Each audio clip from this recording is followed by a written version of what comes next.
Bonjour les amis, c'est Christelle, j'espère que vous allez bien. Est-ce que vous vous souvenez de cette chanson?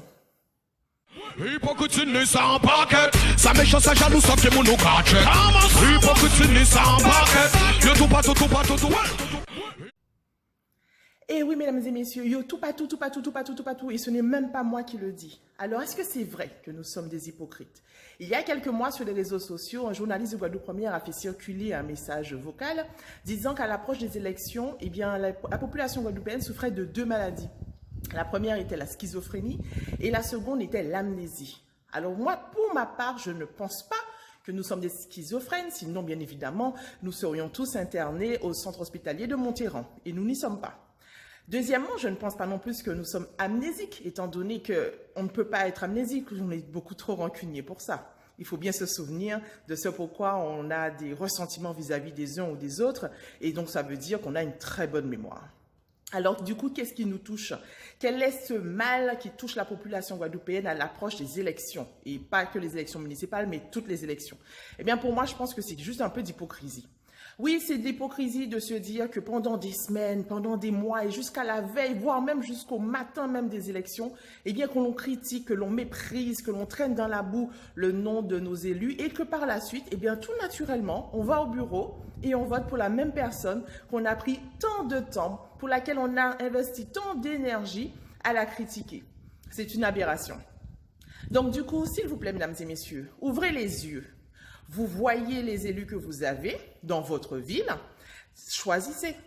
Vous savez si votre maire actuel est un bon maire ou pas. Vous savez si le candidat ou les candidats en face ont du potentiel. Regardez leur liste, regardez éventuellement leur parcours. Vous voyez si c'est une personne sérieuse, intègre, avec un certain nombre de compétences personnelles, professionnelles qu'elle peut réellement mettre à disposition de votre commune pour faire un bon choix. Alors, il y a des élus actuels qui sont d'excellents élus. Oui, il y en a, même s'il y a des déficits, mais en tout cas, le travail se fait malgré tout. Si votre élu vous l'estime à la hauteur, si votre élu vous donne satisfaction, si lorsque vous vous retournez, que vous regardez votre territoire, que vous vous baladez dans votre ville, que vous vous dites, il n'y avait pas ça avant, aujourd'hui, il y a ça, il y a bientôt telle ou telle chose qui va encore sortir de terre, et c'est bon et c'est positif, et ça montre un dynamisme dans votre ville, et que cette personne, eh bien, vous avez confiance, alors naturellement, bien sûr, votez pour cette personne. Par contre, dans le cas contraire, si vous voyez que vous êtes dans une ville extrêmement déficitaire et qu'en plus de ça, le minimum, le b.a.-ba du service public n'est pas assuré, prenez quand même ça en considération lorsque vous allez faire votre choix. Nous avons beaucoup de choix cette année aux élections. Le minimum de candidats, c'est 3 dans une commune et le maximum, sauf erreur de ma part, va jusqu'à 12.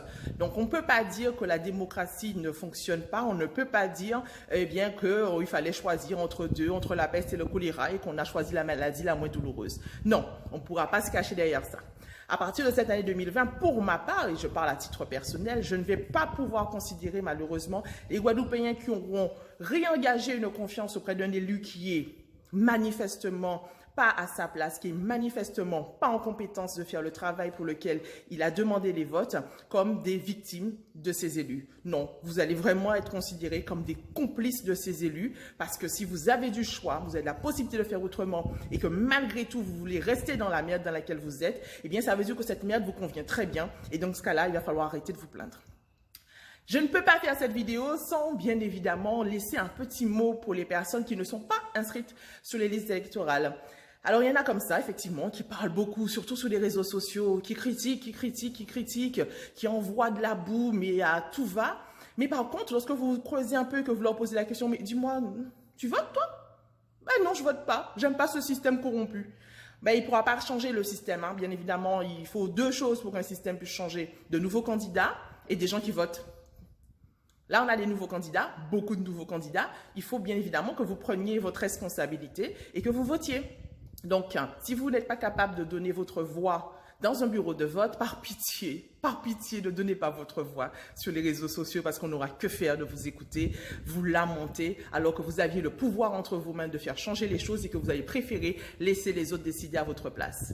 Quand on laisse la décision à d'autres, ça veut dire qu'on est prêt à assumer les décisions qui seront prises par les autres. Et dans ce cas-là, eh bien, malheureusement, on se tait. Voilà. Écoutez, mesdames et messieurs, j'ai envie de vous dire, soignez-vous, prenez vos cachets, prenez vos vaccins contre l'hypocrisie, mettez de l'eau dans votre vin, analysez, critiquez, regardez, écoutez, posez des questions, faites votre job. Vous êtes des personnes adultes, vous êtes censés être responsables. Vous êtes d'abord responsables avant de demander aux élus d'être responsables eux-mêmes.